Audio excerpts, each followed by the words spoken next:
Very very good evening to you all बच्चा। ठीक है, जैसे हम लोगों ने कल क्या किया था, हम लोगों ने यूनिट सेकंड का जो फर्स्ट पार्ट था उसको कंप्लीट कर चुका था।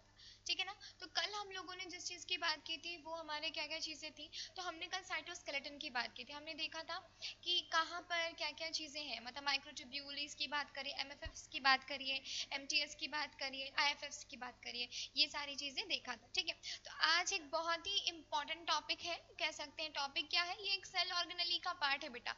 ठीक है ना। इसको हम लोग क्या बोलते हैं, तो माइटोकॉन्ड्रिया बोलते हैं। ठीक है, और आपको पता है, मुझे पता है कि कोई भी चीज़ हुई होगी तो जाहिर सी बात है डिस्कवर दिया गया होगा और टर्म्स यूज किया। ठीक है, डिस्कवरी जो था माइटोकॉन्ड्रिया का, जब भी हम बात करेंगे इसकी डिस्कवरी की बच्चे, तो इसका डिस्कवरी किया था रिचर्ड अल्टमैन साहब ने। और कब किया था उन्होंने, तो 1890 में किया था। ठीक है, और साथ ही साथ इस टर्म को माइटोकॉन्ड्रिया जो टर्मिनोलॉजी है वो किसने दिया था, तो वो बेंडा ने दिया था। और उन्होंने ये चीज़, एक मिनट, कब दिया था, तो 1898 में दिया था। ठीक है, यही कुछ है। उसके बाद इसके जनरल फीचर्स की बात करेंगे, माइटोकॉन्ड्रिया कैसा देखने में होता है, सेमी ऑटोनोमस क्या होता है, समझ रहे हैं चीज़ों को।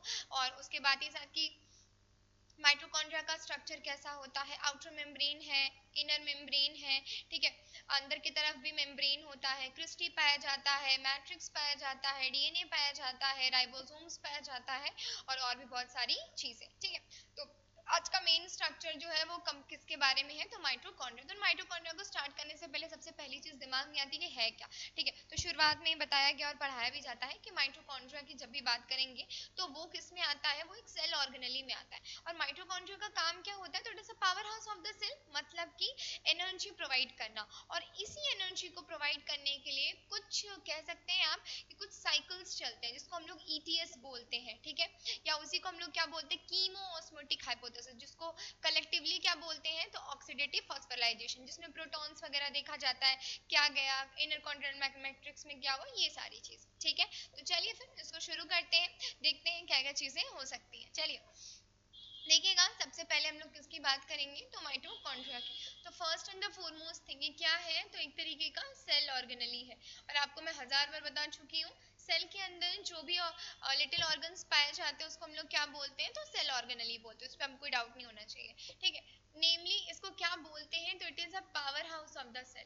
पावर हाउस का मतलब वो कि जो हमें क्या कर सके, एनर्जी दे सके। जैसे कभी भी लाइट आती है हम लोग के घरों में, तो वो पावर हाउस द्वारा आती है, मतलब कि डीसी और एसी करंट जो भी होता है, चेंजेस वगैरह ट्रांसफार्मर द्वारा। तो powerhouse of the cell. ठीक है, तो सेल का जो पावर हाउस है वो कौन है, हमारा माइटोकॉन्ड्रिया है। ठीक है, powerhouse of the cell ATP के फॉर्म। और एनर्जी हमेशा याद रखिएगा कि powerhouse of the cell है तो मतलब क्या करेगा, एटीपी, एडिनोसिन, क्या बोलते हैं इसको, एडिनोसिन, क्या बोलेंगे इसको, एडिनोसिन ट्राइफॉस्फेट। ठीक है, इनऑर्गेनिक फॉस्फेट से करेंगे तो वही चीज आ जाए, एडिनोसिन ट्राइफॉस्फेट की बात करेंगे। Powerhouse of the cell ATP का क्या करता है, सिंथेसिस करता है। ठीक है, और इस यही एटीपी क्या है, तो वो पावर प्रोवाइड करते हैं। पावर मतलब यहाँ पे this ATP is be like, ये क्या है, ये तो एनर्जी का क्या है, सोर्स।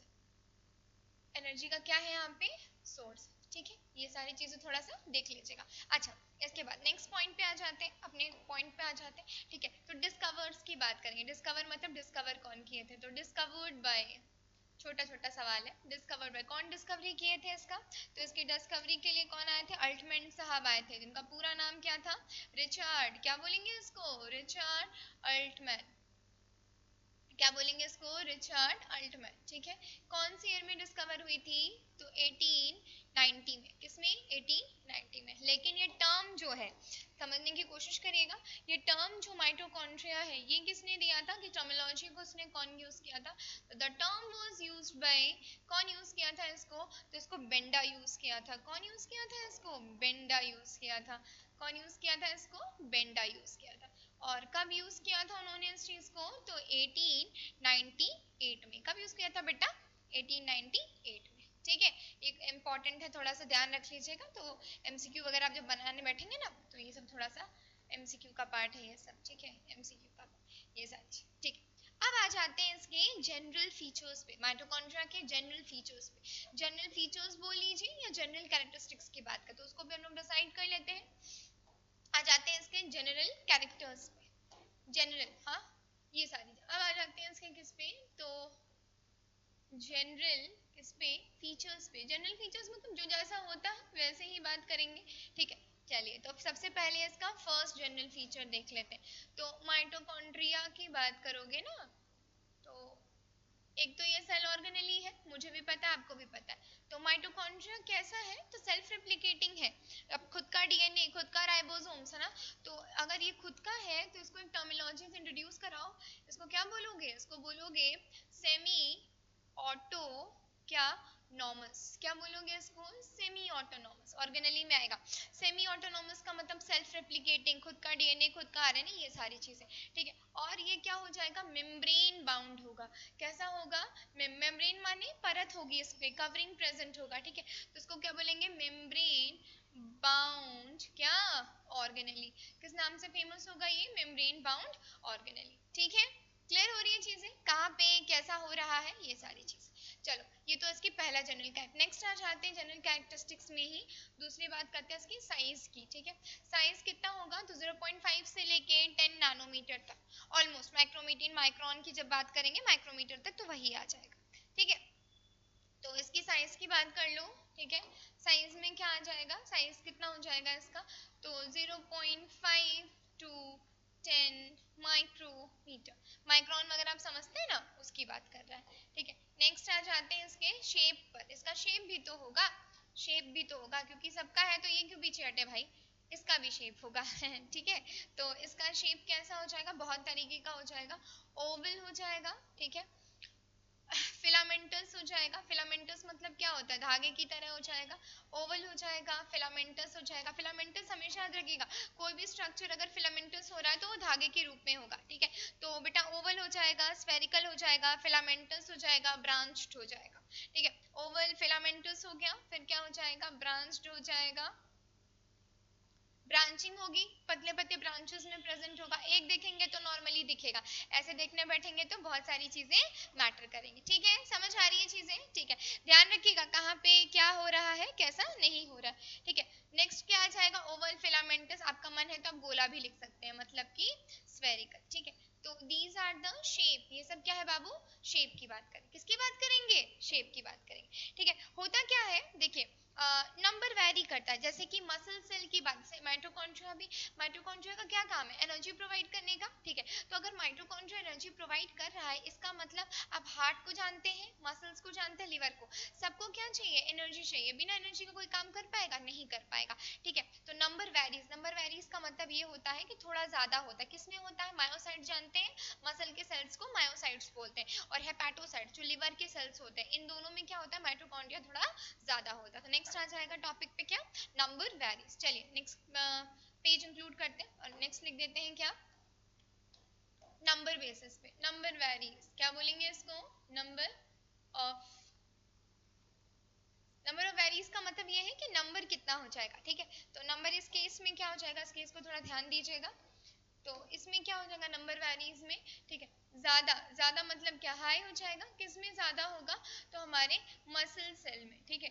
और मसल का सेल का बायोलॉजिकल नाम क्या हो जाता है, तो मसल सेल का बायोलॉजिकल नाम हो जाएगा क्या, तो बोलेंगे उसको मायोसाइट, क्या बोलेंगे उसको, मायोसाइट बोलेंगे, ठीक है। और किसका ज्यादा हो जाएगा इसके अलावा, तो याद रखिएगा इसके अलावा और किसको लाएंगे बेटा, तो इसको बोलते हैं हेपेटोसाइट, मैंने पहले ही लिख दिया ये, चलिए कोई नहीं, हेपेटोसाइट। और हेपेटोसाइट को और क्या बोलते हैं, तो लिवर के सेल्स। आप ही बताइए, एक minute just wait for a minute, liver cells, ठीक है, हेपेटोसाइट्स। आप ही बताइए, जब हम इसकी बात कर रहे हैं मायोसाइट और हेपेटोसाइट, जो भी आपके साथ डिस्कस कर रहे हैं, आप ही बताइए कोई एक ऑर्गेनली बना है तो सबसे पहले वो क्या रहा होगा, सेल रहा होगा। तो मसल के सेल को क्या बोलते हैं, मायोसाइट बोलते हैं, और लिवर के सेल को क्या बोलते हैं बेटा, तो लिवर के सेल को हम लोग क्या बोलते हैं, लिवर के सेल को हेपेटोसाइट्स बोलते हैं, ठीक है। हेपेटोसाइट्स होता है, हेपेटिक लोब्यूल होता है, तब जाके वो स्ट्रक्चर जो होता है बेटा वो क्या होता है, रेडी होता है। इसका एकदम ध्यान रखिएगा, ठीक है।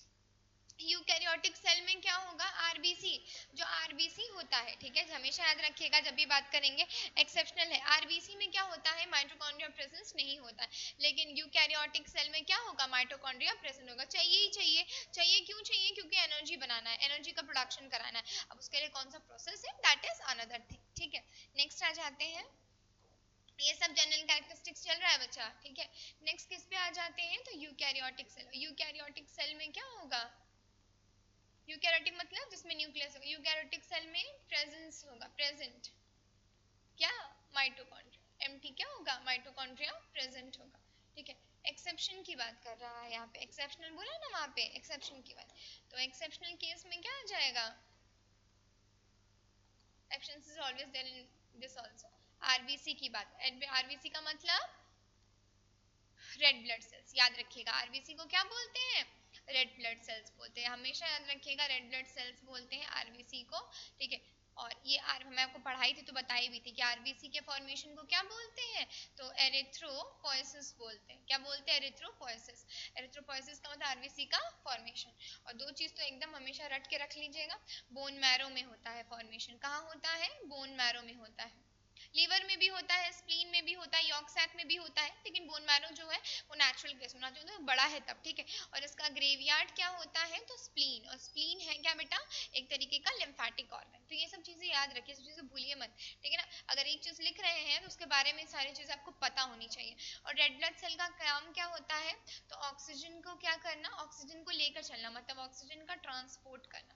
और आरबीसी का रेड कलर किसके लिए हो जाता है, तो आरबीसी का रेड कलर आता है किसके लिए, एचबी के लिए, HB plus O2 forms what, क्या बोलते हैं इसको, oxy haemoglobin, HbO2। Respiratory tract वगैरह जब पढ़ोगे तुम लोग अभी एनिमल फिजियोलॉजी के पार्ट में तो आएगा, ओके। क्लियर हो रही है चीजें, ओके।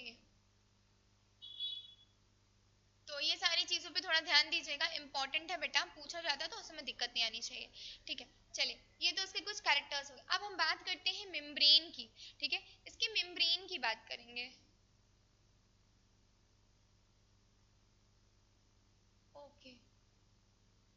चलिए ठीक है, अब बात करते हैं किस चीज की, तो इसके मेम्ब्रेन की बात करेंगे। अच्छा मेम्ब्रेन मतलब समझ रहे हैं, मेम्ब्रेन का मतलब होता है दो ही मेम्ब्रेन, ठीक है।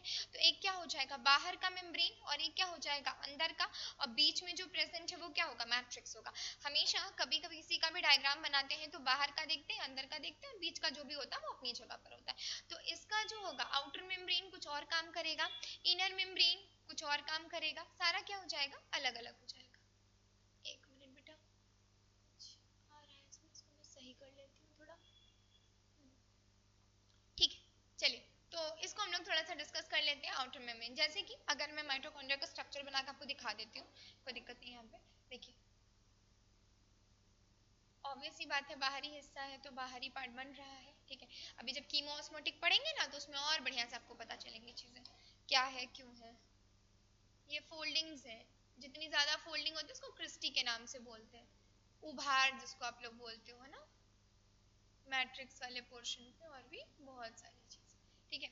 और ये ऐसे नहीं, इसके ऊपर भी होती है, फोल्डिंग्स होती हैं, ये सॉसेज लाइक शेप होता है, बड़ा फेमस होता है, बच्चे इसी से याद करते हैं इसको कि सॉसेज लाइक शेप होगा तो अपना होता चला जाएगा, ठीक है। ये हो गया, ठीक। इसी के अंदर सारी चीजें अपना जो भी राइबोसोम फाइटोसोम जो भी होता है सब प्रेजेंट होता है, ठीक है। आइए इसको थोड़ा डिनोट कर देती हूँ, किस कलर से करूँ, चलो रेड से कर देती हूँ। देखो बाहर का होगा तो इसको क्या बोलोगे, आउटर मेम्ब्रेन बोलोगे, क्या बोलोगे इसको, आउटर मेम्ब्रेन बोलोगे, ठीक है। अंदर का होगा, अंदर वाला पोर्शन, तो इसको क्या बोलेंगे, इसको मैट्रिक्स बोलेंगे, क्या बोलेंगे, मैट्रिक्स, मैट्रिक्स तो किसी का भी मैट्रिक्स होगा, ठीक है। और ये वाला जो पोर्शन होता है इसको क्या बोलेंगे, तो इसको बोलेंगे इनर मेम्ब्रेन, क्या बोलेंगे इसको, इनर, एक मिनट, इसको क्या बोलोगे, जब भी बात करेंगे इसकी तो इसको क्या बोलोगे, इसको बोलोगे इनर मेम्ब्रेन। अंदर का है ना तो इसको क्या बोलेंगे बेटा, इनर मेम्ब्रेन, क्या बोलेंगे बाबू, इनर मेम्ब्रेन, ठीक है। ऐसे ही सॉसेज लाइक स्ट्रक्चर होता है, इसी में क्रिस्टी वगैरह जो भी सारी चीजें होती है ना वो सब प्रेजेंट रहती है, इसी में राइबोसोम्स प्रेजेंट हो जाएगा। यहीं पे देखो हम एक चीज बना दे रहे हैं तुम्हारे लिए, देखो इसी में देखो छोटा छोटा, इसी में अंदर की तरफ क्रिस्टी वाले एरिया पे या कहीं पर भी प्रेजेंट होगा तो उसको क्या बोलोगे, इनर कॉन्ड्रोमेम्ब्रेन। और उसमें बहुत सारी चीजें प्रेजेंट होती है बेटा, ऐसा नहीं है कि बहुत सारी चीजें नहीं होती, काफी चीजें होती हैं, ठीक है। अब देखो इसी के अंदर अगर ऐसे ग्रैनुलीज बना दे छोटे छोटे, ठीक है, राइबोसोम्स हैं ये छोटे छोटे, यहाँ बना दूं, यहाँ बना दूं, यहाँ यहाँ, ठीक है। तो ये सब यहाँ पे क्या कहलाएंगे, ये सब क्या है, क्या बोलेंगे इन सबको, तो इन सबको बोलते हैं राइबोसोम्स। तो उसके अंदर सब कुछ होगा, ऐसा कोई चीज नहीं है जो नहीं होगा, खुद का डीएनए होता है, ठीक है, खुद का नहीं, तो ये सारी चीज तो पता ही है तुमको कहाँ पे क्या हो रही है, तो उसको थोड़ा सा ध्यान रखना, ठीक है। तो ये था जनरल कैरेक्टर्स के बारे में, जनरल डेफिनेशंस के बारे में।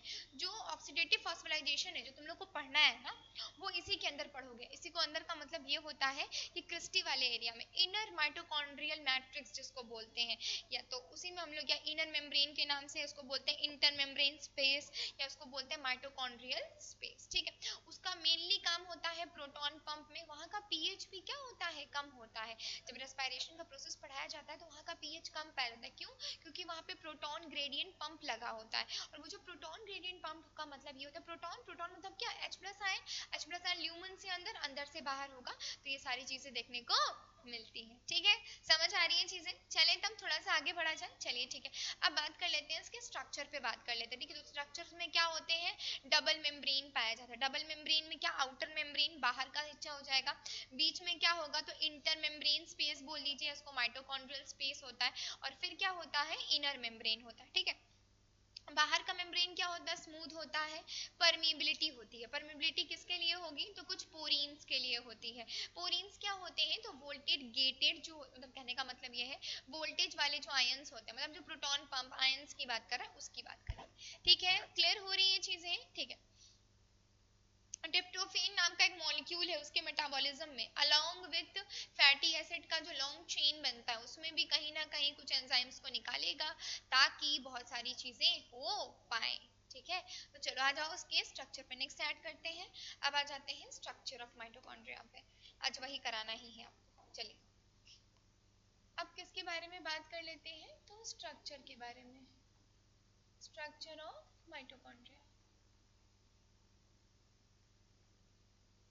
माइटोकॉन्ड्रिया के स्ट्रक्चर के बारे में बात कर ले। ठीक है, क्या है कैसा है। ठीक है, तो सबसे पहले first point, first and the foremost thing इसमें क्या आ जाएगा, आइए देखिए। सबसे पहले फर्स्ट में सबसे पहले ना हम लोग किसकी बात करेंगे, इसके डबल क्या मेम्ब्रेन का, बोला है ना मेम्ब्रेन है, ये है वो है, तो डबल मेम्ब्रेन की बात कर लेते हैं। ठीक है, और डबल मेम्ब्रेन में कुछ चीजें आती हैं। तो ठीक है, तो डबल मेम्ब्रेन को 2 पार्ट्स में डिवाइड या 3 पार्ट्स में डिवाइड कर लीजिए। डबल मेम्ब्रेन का मतलब इनर और आउटर से ही होता है, ऐसा नहीं है। ठीक है, इस डबल मेम्ब्रेन को क्या करते हैं, पार्ट वाइज डिवाइड करते हैं। ठीक है, तो सबसे पहले किसके बारे में पढ़ेंगे इसमें, तो सबसे पहले यहाँ पे ए पार्ट है जिसको हम लोग क्या बोलते हैं, बाहरी हिस्सा। बाहरी हिस्सा मतलब आउटर मेम्ब्रेन, बनाए थे ना अभी पीछे देखिए हो ना डायग्राम में, वही बात है। तो सबसे पहले क्या होगा, आउटर मेम्ब्रेन। ठीक है, उसके बारे में भी पता होना चाहिए, तो काम चलेगा नहीं। ठीक है, तो आउटर मेम्ब्रेन की जब भी बात करोगे तो इसका जो आउटर मेम्ब्रेन होता है, ठीक है, ये जो आउटर मेम्ब्रेन होगा, फर्स्ट एंड फॉरमोस्ट थिंग, ये कैसा नेचर का होता है, ये स्मूथ होता है। ठीक है, स्मूथ, स्मूथ मतलब सॉफ्ट होता है। ठीक है, और जो स्मॉल मॉलिक्यूल्स होता है, परमेबिलिटी की बात करोगे तो परमेबल फॉर स्मॉल मॉलिक्यूल्स जा सकते हैं। स्मॉल मॉलिक्यूल्स कैसे होंगे, यहाँ से परमिएबल होंगे। परमिएबल का मतलब जो न जो जाने लायक हो सके। ठीक है, ज्यादातर यहाँ पे किसकी बात करते हैं, तो पोरीन्स की बात करें। किसकी बात करते हैं, पोरीन्स की। और पोरीन्स क्या होते हैं, तो वोल्टेज वाले जो आयंस होते हैं ना, करंट वाले, मतलब जो पोलैरिटी बेस्ड होते हैं उसकी बात करेगा। ठीक है, इसको ध्यान रखिएगा, इंपॉर्टेंट है सारी चीजें। तो क्या होगा, कंटेन्स, क्या कंटेन करेगा, कंटेन्स पोरीन्स, पोरीन्स एक्वापोरीन्स की बात करें। ठीक है, ये प्रोटीन में ही आता है, चैनल प्रोटीन में। वोल्टेज आयंस की बात कर लेते हैं, स्पेशल आयंस चार्जेबल वाले। ठीक है, अच्छा इसके बाद और क्या करेगा ये, तो ये सारी चीजें होगी, कंटेन्स पोरीन वगैरह हो गया। ठीक है, कैसे जा रहा है, क्यों जा रहा है, ये सारी चीजें अपनी जगह पर इंपॉर्टेंट है। ठीक है, एंजाइम रिलीज करता है, मानेगा नहीं ना, एंजाइम्स रिलीज करेगा। ठीक है, अब दिमाग में आएगा कि कौन सा एंजाइम, बता दीजिए। तो एक फैटी एसिड चेन के एलोंगेशन के लिए और एक ट्रिप्टोफेन के मेटाबॉलिज्म के लिए।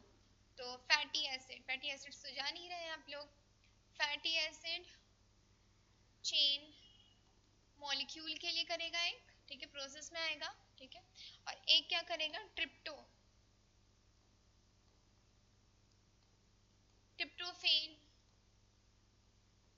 का जो मेटाबॉलिज्म होगा, प्रोसेस होगा, उसमें हेल्प करे ट्रिप्टोफेन। ठीक है, उसमें भी क्या करता है, एंजाइम्स में हेल्प करता है। समझ आ रही है? ठीक है, तो ये हम लोगों ने अभी जितना भी चर्चा की आपके साथ ही किसके बारे में बताया, इसका आउटर मेम्ब्रेन। ठीक है, इसी तरीके से इसका क्या होता है, इनर मेम्ब्रेन भी, इनर मतलब अंदर का मेम्ब्रेन। ठीक है, तो इसको आप लोग इंटर मेम्ब्रेन भी बोल सकते हैं, या उसको हम लोग माइटोकॉन्ड्रियल मेम्ब्रेन भी बोल, या इनर मेम्ब्रेन बोल दीजिए, इनर मेम्ब्रेन स्पेस, या उसको और क्या बोलते हैं, तो माइटोकॉन्ड्रियल मेम्ब्रेन स्पेस। ठीक है, तो चलिए उसको भी डिस्कस कर लेते हैं आपके साथ। बी पॉइंट पे उसको क्या बोलते हैं, इनर मेम्ब्रेन, क्या बोलेंगे उसको, इनर मेम्ब्रेन स्पेस, ठीक है। या फिर नहीं समझ में आ रहा है अगर, तो थोड़ा और इलाबोरेट करेंगे बिल्कुल। तो इसको और क्या बोलते हैं, माइटोकॉन्ड्रियल नाम से फेमस है, माइटोकॉन्ड्रियल स्पेस, ठीक है। क्या होता है स्पेस, इस जगह का ना पीएच, पीएच तब जानती हैं पोटेंशियल, पीएच इसका लोअर होता है, कम होता है, ठीक है।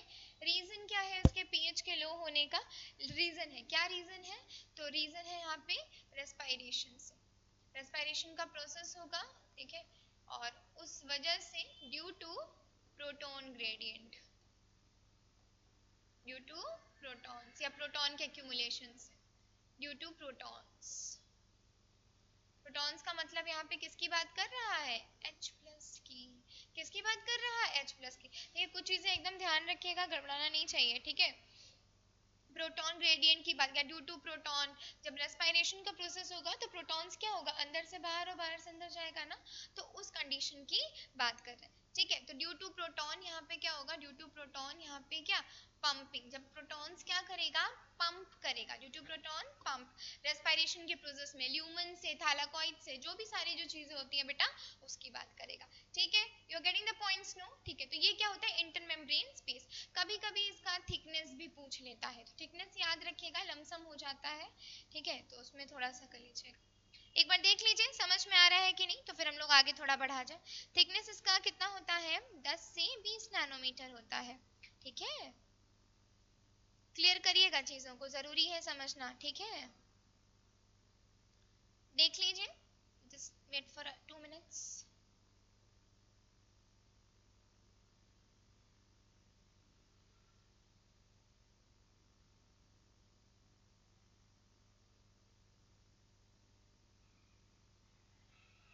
ठीक है, समझ आ रही है चीजें, ठीक। चले बाबू आगे बढ़े थोड़ा सा, ठीक है। थिकनेस कितना होगा, तो 10 से 20 नैनोमीटर। देखिए ये सब बेसिक चीजें हैं, आपको लिखने आना चाहिए, पता भी होना चाहिए, क्योंकि जब तक यही नहीं मालूम रहेगा तो क्या मतलब, 10 से 20 अप्रोक्सीमेटली क्या नैनो, ठीक है। ये इसका क्या हो जाएगा, थिकनेस हो जाएगा।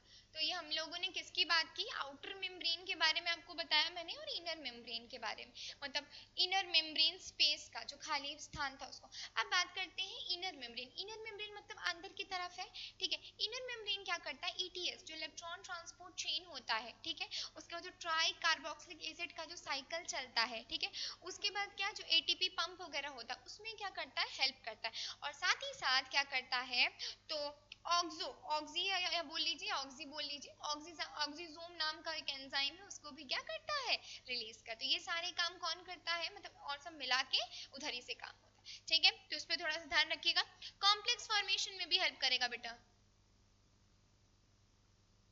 कॉम्प्लेक्स फॉर्मेशन में भी हेल्प करेगा लला, ठीक है।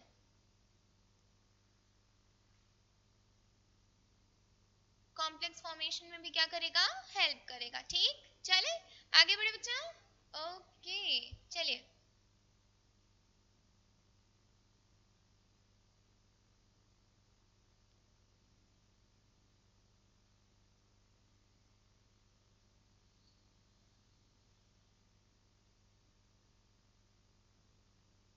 ठीक है, चलिए चलिए चलिए चलिए थोड़ा आगे बढ़ते हैं इसी बात पे, ठीक है। अब आ जाते हैं किस पे, इनर मेम्ब्रेन पे। इनर मेम्ब्रेन की हाई फोल्डिंग होती है, मतलब अंदर की तरफ वो बहुत इनवेजिनेट होता है, और उसी को क्या बोलते हैं, क्रिस्टी। और इसी क्रिस्टी पे क्या होता है ना, जो कॉम्प्लेक्स होता है, F0 होता है, F1 होता है, ये सारी चीजें भी क्या होती हैं, लमसम जो होता है बेटा वो क्या होता है, प्रेजेंट होता है। तो चलिए फिर आइए इसको भी डिस्कस कर लेते हैं।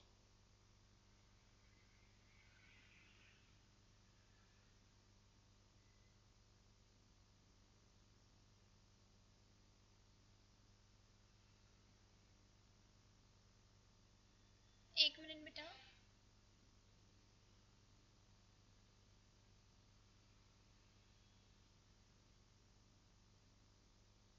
ओके चलिए।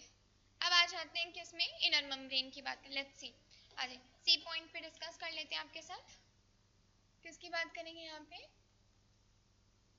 तो इनर मेम्ब्रेन किसकी बात करेंगे, माइटोकॉन्ड्रियन की, इनर मेम्ब्रेन की होती है, ठीक है। इनर मेम्ब्रेन की बात करेंगे तो उसमें क्या होते हैं, हाई फोल्डिंग्स होती है, जितना ज्यादा फोल्डिंग होगी इसका मतलब उसी चीज को हम लोग क्या बोलते क्रिस्टी बोलते हैं। क्या बोलते हैं उसको? क्रिस्टी बोलते हैं। क्लियर हो रही है चीजें ना? ठीक है।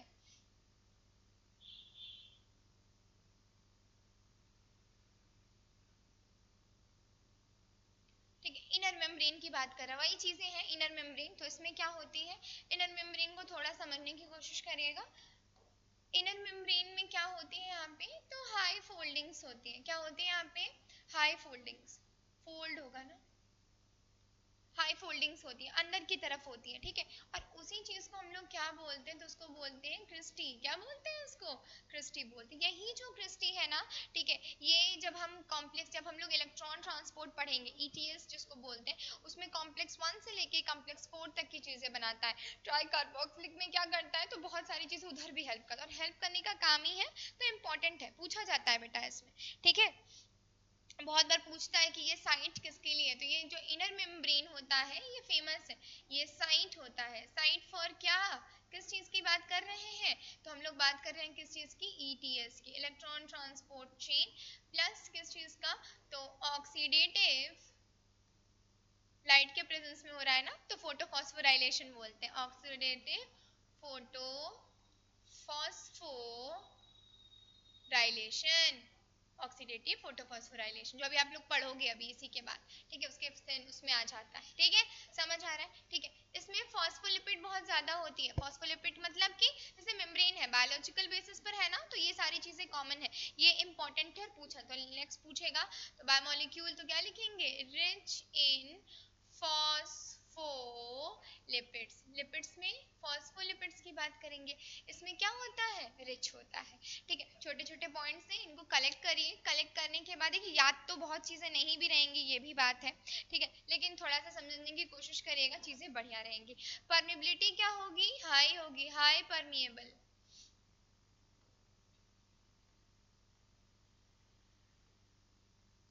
हाई परमिएबल क्या हो जाएगा, हाई परमिएबिलिटी का मतलब आयंस एक्सचेंज करने में दिक्कत नहीं आएंगी, जो भी सारी चीजें हैं उसकी बात करेगा। ठीक है, अच्छा, एक और चीज का ध्यान रखिए, एटीपी सिंथेटेज की बात करते हैं ना एंजाइम में, F0 और F1 पार्टिकल्स जो कि टीएस में आएगा, तो उसका भी काम यही होता है। टीसीए का जो हम लोग बोलते हैं, ट्रांसपोर्ट कराना, ठीक है, ट्रांसलोकेज वगैरह, या ट्रांसपोर्ट प्रोटीन्स की बात करेगा, सब सब सब घुमा फिरा कर जो पूरी स्टोरी होती है वो इसी से रिलेटेड होती है। ठीक है, तो नेक्स्ट ले लीजिएगा, ईटीसी का कॉम्प्लेक्स बनाएगा, किसमें किसमें हेल्प करेगा, तो ईटीसी में, ईटीसी का क्या करेगा, कॉम्प्लेक्स तैयार करेगा। कहाँ से कहाँ तक, कॉम्प्लेक्स 1 से लेकर कॉम्प्लेक्स 4 तक, याद हो जाना चाहिए। ठीक है, उसके बाद क्या करेगा, जो अभी आपसे हम बताए हैं, क्या F0 और F1 पार्टिकल्स का, तो F0 और F1 पार्टिकल्स जो आता है उसको बोलते हैं एटीपी सिंथेटेज कॉम्प्लेक्स। याद रखिएगा, उसको क्या बोलते हैं, एटीपी सिंथेटेज, क्या बोलेंगे, एटीपी सिंथेटेज कॉम्प्लेक्स। ठीक है, और इस कॉम्प्लेक्स में बाबू क्या पाया जाएगा, तो F0 और F1 पार्टिकल्स। क्या, F0 और F1 पार्टिकल्स, ये इंपॉर्टेंट है सारी चीजें। ठीक है, थोड़ा ध्यान रखिएगा इन सब पे भी, ताकि चीजें बेहतर से बेहतर हो सके। ठीक है, अच्छा, उसके बाद क्या होगा इसमें, तो एडीपी की बात करेंगे, एडीपी। ठीक है, और एक होता है एटीपी, ट्रांसलोकेज एंजाइम भी तो करेगा, ट्रांसलोकेज एंजाइम, इसमें भी क्या करता है, हेल्प करता है। ये इंपॉर्टेंट है बेटा, ट्रांसपोर्ट प्रोटीन एग्जांपल की बात करेंगे तो एटीपी, ट्रांसलोकेज, एडीपी, इन सब का। तो ये एडीपी और एटीपी ट्रांसलोकेज ये क्या है, ये प्रोटीन्स के तरह है, और ये प्रोटीन्स को ये क्या करेगा, ट्रांसपोर्ट कराएगा। किसकी बात कर रहा है, इनर मेम्ब्रेन की। किसके इनर मेम्ब्रेन की, तो माइटोकॉन्ड्रिया की। समझ आ रही है चीजें? ठीक है, ये हमारे मेम्ब्रेन की बात हो गई। ठीक है, जैसे हम लोगों ने यहाँ डिस्कस किया था, ये डबल मेम्ब्रेन के अंदर आउटर मेम्ब्रेन, इनर मेम्ब्रेन, और ये वाला कौन सा मेम्ब्रेन था जी, हाँ, इनर मेम्ब्रेन, ये हमारा कंप्लीट हो गया। ठीक है, अब इसी का जब सेकंड पार्ट आएगा तो हम लोग किसके बारे में डिस्कस करेंगे, क्रिस्टी के बारे में। क्रिस्टी के बारे में बोले ही थे, ये क्या होते हैं, ये फोल्डिंग्स की तरह काम करती है। ये भी क्या करती हैं, जो भी फॉर्मेशन वगैरह होता है उन सब चीजों में हेल्प, इनर फोल्डिंग्स बोलते हैं इसको, सरफेस एरिया इसका ज्यादा रहता है, और भी बहुत सारी जो चीजें हैं इसमें प्रेजेंट रहेगी, जो कि इंपॉर्टेंट है बेटा, सवाल पूछे जाते हैं। ठीक है, क्रिस्टी ज्यादा होगा, एनर्जी ज्यादा मांगेगा ना, कहने का मतलब ये है कि क्रिस्टी का जो नंबर होगा वो बेटा क्या होगा, चेंज होता है, और विद एनर्जी ज्यादा तो क्रिस्टी भी क्या, नंबर ज्यादा, क्योंकि चाहिए ना, कहने का मतलब ये कि फॉर्मेशन में हेल्प कर रहा है ना, तो वो नहीं रहेगा तो कहाँ से होगा, आप ही बताइए। जैसे कि हम आपको बताते हैं कार्डियक मसल्स, आप जानते हैं ना, कार्डियक मसल्स के लिए एनर्जी एनर्जी चाहिए रहती है। एनर्जी कहाँ से जनरेट होगा आप ही बताइए। हमारा हार्ट जो है वो मानते हैं इमेजिन कार्डियक मसल्स की बात कर रहा है, ठीक है ना, तो वहां पे क्या होता है, वहां ज्यादा चाहिए होता है, ज्यादा चाहिए होगा तो वही बोला जाता है कि क्रिस्टी का नंबर बढ़ेगा अगर energy changes with the energy demand, Christie number increases या decreases along with the energy demand, ठीक है। तो मोर क्रिस्टी की बात कर रहा है, मोर क्रिस्टी मतलब ज्यादा क्रिस्टी, कहाँ पे, कार्डियक मसल्स में।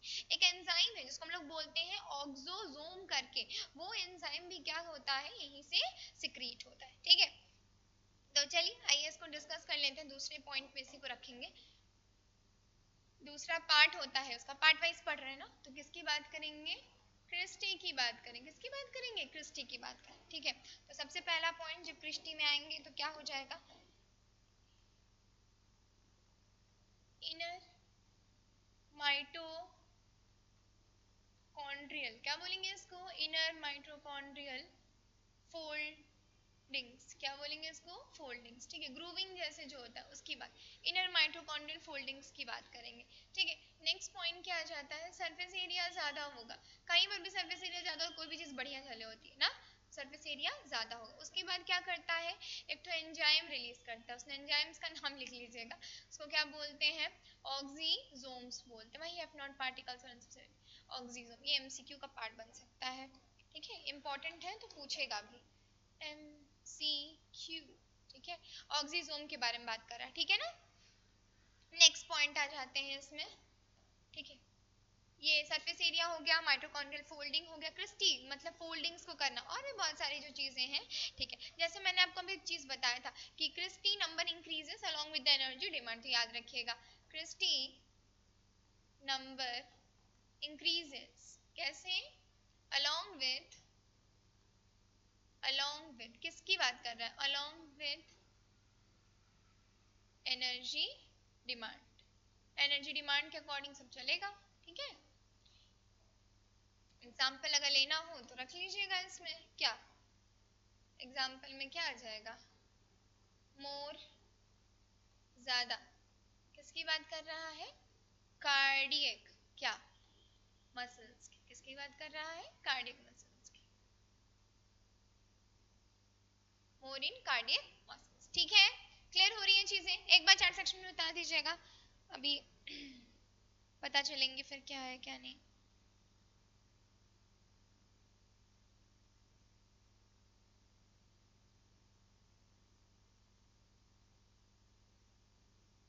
चले बेटा आगे बढ़े फिर, आइए नेक्स्ट स्ट्रक्चर पे आ जाते हैं इसके, ठीक है, जो कि इंपॉर्टेंट स्ट्रक्चर्स में प्रेजेंट होता है बच्चा, ठीक है, ठीक है। अब आ जाते हैं मैट्रिक्स में, मैट्रिक्स बताया था ना जो बीच का जो पार्ट था, ठीक है। तो उसमें क्या होते हैं 70s टाइप ऑफ राइबोसोम्स होते हैं, यूकेरियोटिक और प्रोकैरियोटिक जानते हैं 70s टाइप और 80s टाइप, ठीक है। उसके बाद क्या होता है, सर्कुलर डीएनए होता है, ठीक है, टीआरएनए होता है, एमआरएनए होता है, ठीक है। तो ये सब चीजें कहाँ प्रेजेंट होती है, मैट्रिक्स वाले, तो कभी कभी पूछता है कि मैट्रिक्स में क्या क्या क्या पाया जाता है, ठीक है। मैट्रिक्स जाहिर सी बात है अंदर का होगा, अंदर का होगा तो इनर मोस्ट होगा, और इनर मोस्ट होगा तो उसकी कंसिस्टेंसी कैसी होगी बच्चा, जेल लाइक कंसिस्टेंसी, कैसी कंसिस्टेंसी होगी, जेल लाइक। चले आगे बढ़े बेटा, चलो आओ आगे आ जाओ, नेक्स्ट तीसरे पॉइंट पे आ जाते हैं, थर्ड पॉइंट पे, third part sorry, third part हम लोग किसकी बात करेंगे, तो मैट्रिक्स, किसकी बात करेंगे, मैट्रिक्स की बात करेंगे, ठीक है। मैट्रिक्स, सबसे पहले मैट्रिक्स का पहला पॉइंट लिखेंगे, आओ लिखो, देखो मैट्रिक्स क्या बताएंगे, सबसे पहले इनर मोस्ट कंपार्टमेंट लेयर, जो अच्छा लगे टर्मिनोलॉजी तो यूज कर ही सकते हो, इनर मोस्ट कंपार्टमेंट, ठीक है, gel like consistency, gel like consistency, ठीक है। राइबोसोम्स कैसा, 70s टाइप 80s टाइप जैसा जो होगा देख लीजिएगा, राइबोसोम्स 70 सब यूनिट्स, ठीक है, ठीक है। सर्कुलर डीएनए, डीएनए कैसा, सर्कुलर डीएनए, ये सब इंपॉर्टेंट है, सब पता होना चाहिए, बताने तो बहुत गड़बड़ हो जाएगा, सर्कुलर डीएनए, अच्छा। उसके बाद यहाँ क्या आ जाएगा, तो mRNA भी हो जाएगा, मैसेंजर आरएनए बोलते हैं, ठीक है, टाइप्स ऑफ आरएनए में आता है, और क्या हो जाएगा टीआरएनए, ट्रांसफर आरएनए, ठीक है। मैसेज को ट्रांसफर करेगा तो एम, लेकर जाएगा तो ये हो जाता है, ठीक है। जब प्रोटीन पढ़ाया जाता है ट्रांसलेशन मॉलिक्यूलर बायोलॉजी में, है ना, तो वहाँ पे क्या होता है, इन सब चीज़ों का बहुत ज़्यादा यूज़ आता है। वहाँ पे मेन है कि ये सारी चीज़ें भी पाई जाती है और इस पर काम किया जाता है कि कहाँ पे कैसी चीज़ें हो रही हैं। समझ आ रही है चीज़ें? देखिए, समझने की कोशिश करेंगे ना तो बहुत अच्छी तरीके से सब हो जाएगा, ठीक है। नेक्स्ट और क्या पाया जाता है इसमें, तो कैल्शियम के कुछ ग्रैनुलीज पाई जाती हैं। डायग्राम में बनाए थे ना ग्रैनुलीज, हाँ वही वही वही ग्रैनुलीज, कैल्शियम के ग्रैनुलीज पाए जाते हैं। ये मैट्रिक्स वाले हिस्से में पाया जाता है, जो भी मैट्रिक्स वाला हिस्सा हम लोग पूरा बनाए थे ना उस बेसिस पे। तो मैट्रिक्स में ये सारी चीजें, कैल्शियम की ग्रैनुलीज हो गया, ये सारी चीजें, ठीक है। और कुछ तो फैटी एसिड्स को तोड़ने के लिए जो एंजाइम्स होती हैं वो भी पाई जाती हैं, ऐसा नहीं है, बहुत सारी चीजें पाई जाती है। तो फैटी एसिड ऑक्सीडेटिव एंजाइम्स जो होता है, या फैटी एसिड को फैटी एसिड ऑक्सीडेशन एंजाइम्स, और भी बहुत सारी चीजें लिखना है तो लिख लीजिए, कोई दिक्कत नहीं है। फैटी एसिड ऑक्सीडेशन, फैट्स है ना, फैटी एसिड ऑक्सीडेशन एंजाइम्स बाबू, ये भी क्या होती है, इसी में पाई जाती है। क्लियर हो रही है चीजें? इंपॉर्टेंट है, इस पे काम करिए थोड़ा सा, ठीक है। जितना काम करेंगे इन सब चीजों पे ना बेहतर रहेगा, ठीक है। अब आ जाते हैं नेक्स्ट पॉइंट पे, ये तो तीसरा पॉइंट हो गया। अब आ जाते हैं इसके फोर्थ पॉइंट पे, ठीक है। फोर्थ पॉइंट यहाँ पे क्या बोल रहा है, इसका जो चौथा हिस्सा है, फोर्थ पॉइंट की बात करते हैं, ठीक है। ये क्या बता रहा है, तो एमटीएस के मतलब एमडीए के माइटोकॉन्ड्रियल, क्या बोलेंगे इसको, माइटोकॉन्ड्रियल। ये क्या बात कर रहा है, डीएनए की बात कर रहा है, माइटोकॉन्ड्रियल। अब जान ही रहे हैं सेमी ऑटोनोमस होता है, सेल्फ रेप्लिकेटिंग होगा तो ऑब्वियस सी बात है सेमी ऑटोनोमस, और ये सारी चीजें क्या होती है, मेन टू मेन जो होता है, ये सारी बातें आपको पता होनी चाहिए, सेमी ऑटोनोमस और ये सारी चीजें, क्योंकि ये सभी इंपॉर्टेंट है, ठीक है। तो इसमें कुछ चीज देखिएगा, इसमें देखिए रेप्लिकेशन जो होगा, माइटोकॉन्ड्रियल डीएनए की बात कर रहा है, तो इसमें जो रेप्लिकेशन होगा वो खुद ब खुद होगा, इंडिपेंडेंट रेप्लिकेशन होगा, ठीक है। साथ ही साथ क्या होगा, इनहेरिटेंस होगा, किसका, मैटरनल इनहेरिटेंस होगा, किसका, मैटरनल। आप समझ रहे हैं ना, मैटरनल माँ का, मैटरनल की बात कर रहा है, ठीक है। तो सबसे पहला पॉइंट तो हम लोग यही लिख लेंगे जो इसमें बोला गया है। आइए लिखते हैं सबका पहला पॉइंट इसका, राइट से, चलिए इधर देखिए, आइए देखिए, सबसे पहले यहाँ क्या हो जाएगा,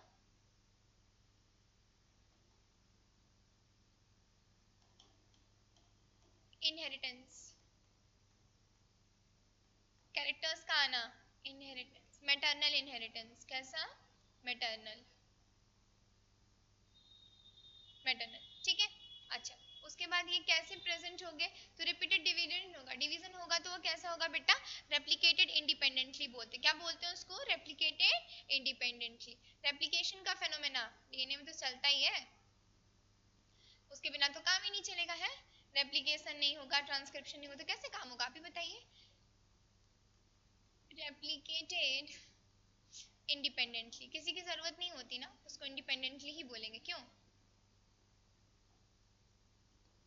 रेप्लिकेटेड इंडिपेंडेंटली, ठीक है। अच्छा, इसके बाद यहाँ पे जब हम बात करते हैं तो इसमें कुछ वैल्यूज हैं, जैसे कि 38 जीन्स जो होता है वो ह्यूमन में लग जाता है, ठीक है। दो जो होता है वो क्या होता है, आरआरएनए यूज कर लेता है, राइबोसोमल आरएनए, ठीक है। 22 जो होता है वो क्या होता है, टीआरएनए के पास होता है, और 13 जो होता है वो ईटीएस का जो कॉम्प्लेक्स फॉर्मेशन होता है, या ईटीएस की जिसे हम बात इलेक्ट्रॉन ट्रांसपोर्ट चेन बोलते हैं, वहां पर क्या हो जाता है, यूज हो जाता है, ठीक है। तो पूछेगा तो बता दीजिएगा इस चीज को, इम्पोर्टेंट है ये, ठीक है।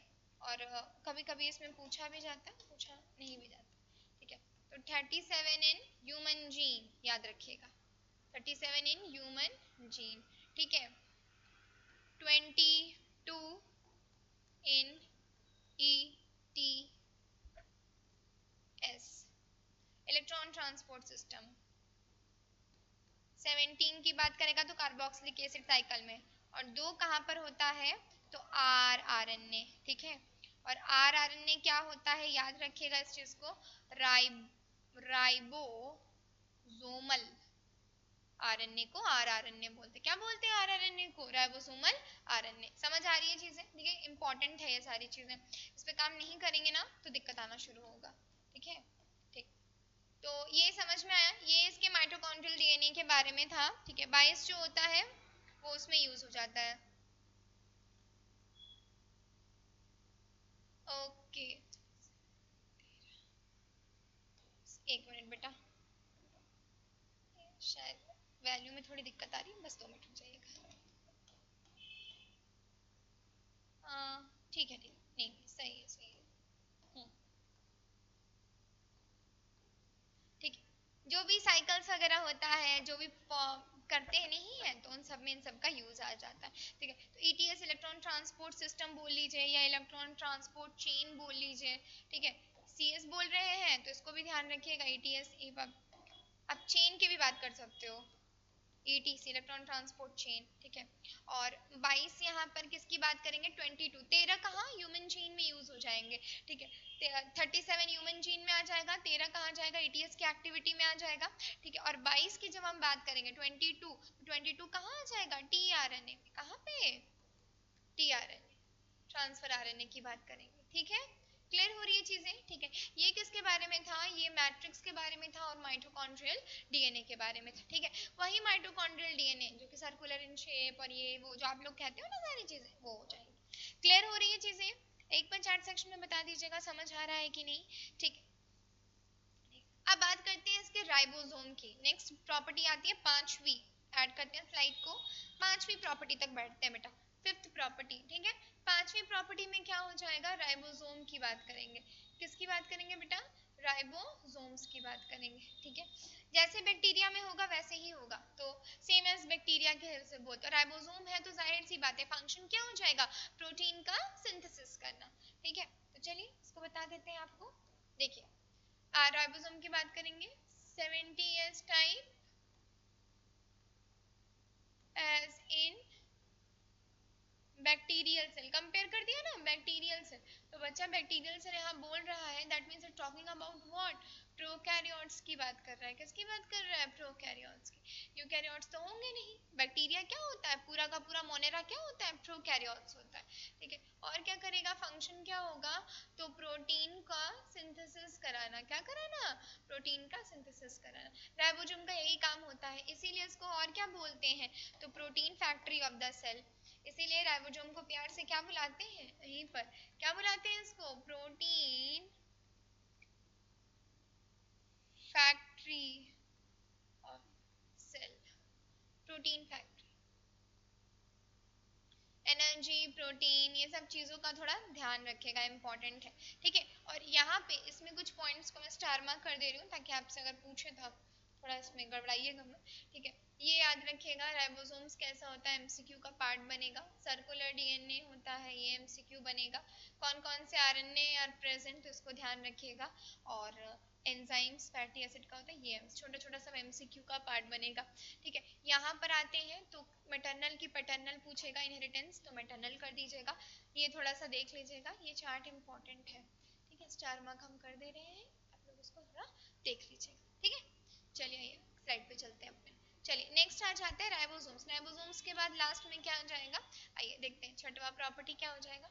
देखिए ये सब प्रॉपर्टी है, ये सब प्रॉपर्टी लिखने का, ये स्ट्रक्चर बना के और ये सब लिखने का, अब सब्जेक्टिव है ना तो आपको लिखना ही पड़ेगा, बिना उसके काम प्रेजेंट चलेगा ही नहीं। ठीक है, अब इसमें कुछ एंजाइम्स प्रेजेंट होते हैं, तो आइए एंजाइम्स का, मोनोएलिन, एल्डलाइजेस और भी बहुत सारी चीज एंजाइम्स प्रेजेंट।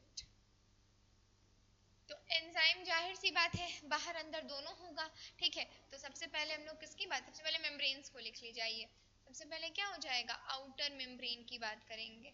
इसका कोई एंजाइम होता होगा वो लिखा जाएगा अभी। ठीक है, उसके बाद क्या करेंगे, इंटर मेम्ब्रेन की बात करेंगे, अगर होगा तो मैट्रिक्स वाला जो होता है। और उसके बाद क्या आ जाएगा, इनर मेम्ब्रेन की बात कर, सब में अलग अलग होता है तो उसके अकॉर्डिंग बात कर लिया जाए।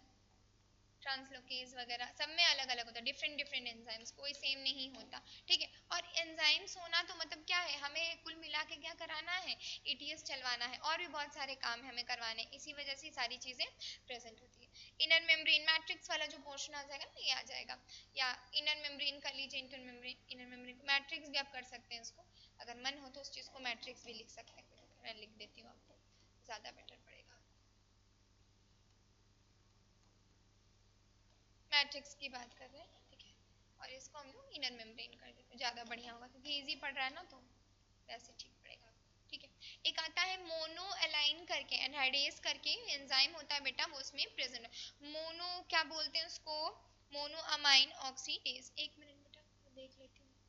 ठीक है, मोनोअमाइन ऑक्सीडेज प्रेजेंट होता है, एक एडेनिलेट काइनेज नाम का होता है एंजाइम, वो प्रेजेंट होता है, और एक क्या बोलते हैं ट्राई कार्बोक्सिलिक एसिड साइकिल में जो एंजाइम्स पाए जाते हैं वो भी कहाँ पाए जाते हैं, मैट्रिक्स वाले रीजन।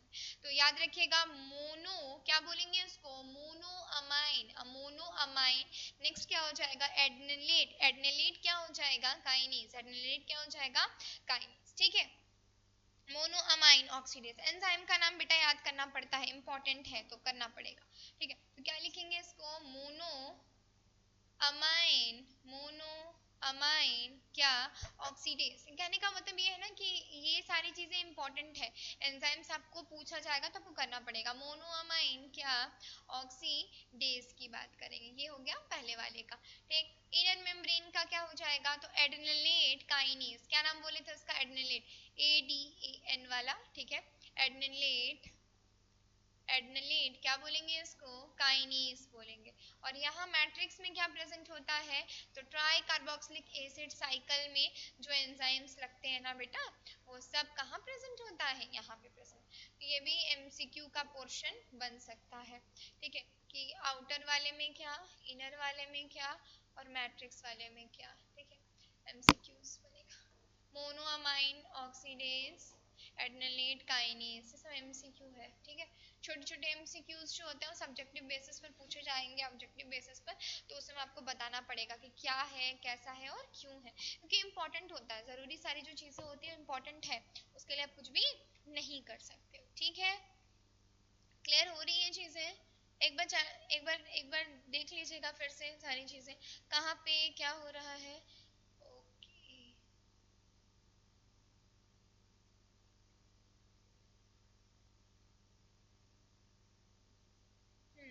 चलिए बेटा आगे बढ़ा जाए थोड़ा। ठीक है, TCA का फुल फॉर्म बता दे क्या, अच्छा लिख लेंगे आप लोग, ट्राई कार्बोक्सी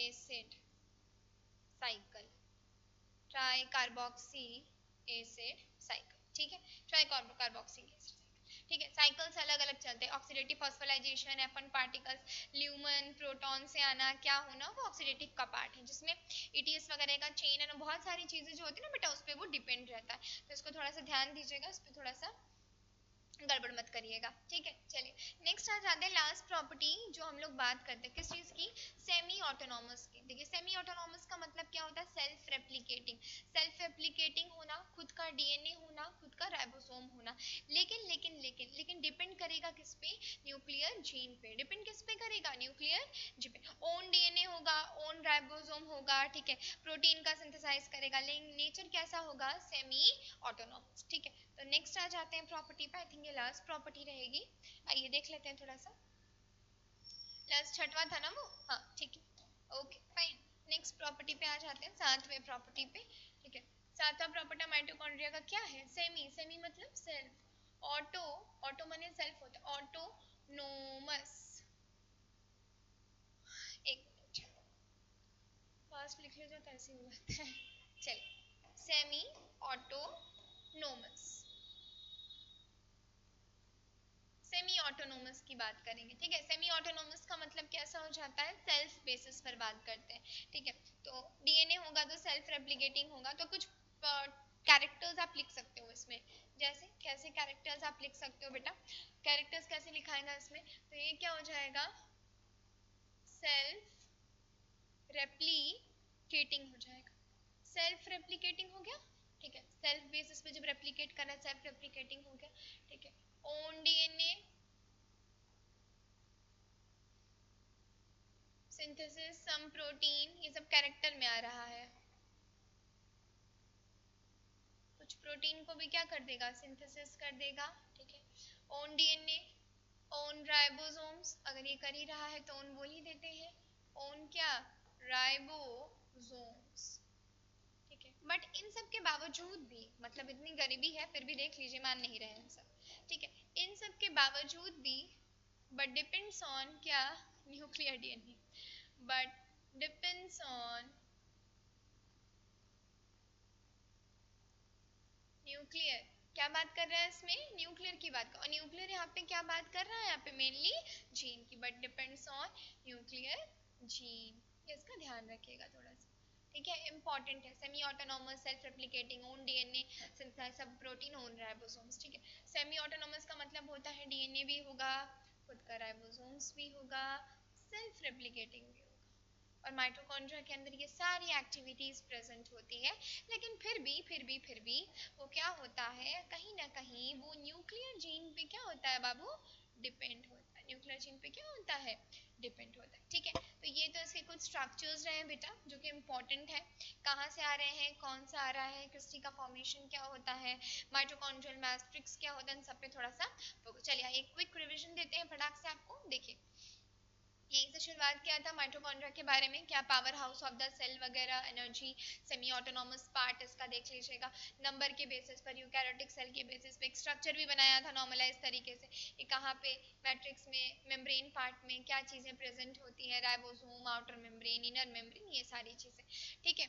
उसके बाद नेक्स्ट डबल मेम्ब्रेन क्या होता है, आउटर मेम्ब्रेन स्मूथ मॉलिक्यूल्स होता है, कंटेन्स पोरीन होता है, ये सब एमसीक्यू है, पोरीन्स वगैरह जो भी है ये एमसीक्यू का पार्ट है ये भी, ठीक है। पोरीन्स होता है, स्मॉल मॉलिक्यूल्स, एंजाइमेटिक एक्शंस, ये सारी चीजें, पीएच लोअर हो जाता है, थिकनेस कितना होता है, outer membrane, inner membrane, next high folding होता है, क्रिस्टी साइट्स किसके लिए होता है, फॉस्फोलिपिड्स, ये बायोमोलिक्यूल से क्वेश्चन पूछ सकता है कि इनर मेम्ब्रेन में क्या प्रेजेंट, तो फॉस्फोब्लेट्स लिपिड, मतलब फॉस्फेट ऑफ ब्लेट्स लिपिड, पढ़े भी हैं आप लोग सेल में बैठकर यूनिट मेम्ब्रेन मॉडल्स और इन सब में, ये तो बहुत इंपॉर्टेंट है, ये किसके लिए फेमस है, तो ईटीएस के कॉम्प्लेक्स 1 से लेके 4 तक, 1 complex 2 complex, ATP synthesis, F0 F0 particles के लिए और एडीपी वगैरह के लिए भी, ठीक है। तो ये इंपॉर्टेंट है, इसको बाबू कर लीजिएगा, ठीक है। चलिए नेक्स्ट आ जाते हैं, क्रिस्टी इनर माइटोकॉन्ड्रियल फोल्डिंग्स को बोलते हैं, सरफेस एरिया ज्यादा होता है, एंजाइम के नाम पे ये सारी चीजें प्रेजेंट होती है, कार्डिक मसल्स में ज्यादा होगा तो जाहिर सी बात है एनर्जी लगबे करेगा। मैट्रिक्स में क्या क्या चीजें होती है, इनर मैट्रिक्स वगैरह, ये सारी चीजें देख लीजिएगा, ribosome synthesis, bacterial cell, enzyme कौन कौन से प्रेजेंट, ऑलरेडी मैंने एमसीक्यू मार्कअप कर दिया आपके लिए, ठीक है। नेक्स्ट सेमी ऑटोनॉमस इसको क्यों बोलते हैं, क्या जरूरत पड़ गई उसको स्लाइड में, कैसे कैसे ये सारी चीजें हैं, सेल्फ रेप्लिकेटिंग होगा, खुद का डीएनए होगा, लेकिन फिर भी कहीं ना कहीं जो होगा वो न्यूक्लियर जीन पे डिपेंड होगा, ये कैरेक्टर्स बेसिस पे बात की है ना, ठीक है। तो समझ आया, होपफुल आपको समझ में आ गई होंगी चीजें, ठीक है। एक बार इसको और अच्छे से कर लीजिएगा, ठीक है। ये स्ट्रक्चर के बारे में था कि क्या है, किसमें क्या प्रेजेंट होता है क्या नहीं। नेक्स्ट टॉपिक जो रहेगा वो ऑक्सीडेटिव फॉस्फोराइलेशन का होगा, जहाँ पे ईटीएस, इलेक्ट्रॉन पंप क्या होता है, प्रोटॉन ग्रेडियंट क्या होता है, H+ आयन कहाँ कंसंट्रेटेड रहेगा, ल्यूमेन कहाँ होता है, और सारा कहानी जो है ये जो ऑक्सीडेटिव फॉस्फोराइलेशन होता है ये इनर माइटोकॉन्ड्रियल मेम्ब्रेन में होगा, इसीलिए ये बिना बताए आप उस पर नहीं बढ़ सकते थे, ठीक है। तो आई थिंक आपको समझ में आ गया होगा, ठीक है। तो आज का लेक्चर यहीं पे बच्चा खत्म करते हैं, थैंक यू टू ऑल, बेटा पढ़ते रहिए, एग्जाम नजदीक है, ठीक है, और चीजों को भी करते रहिए, थैंक यू।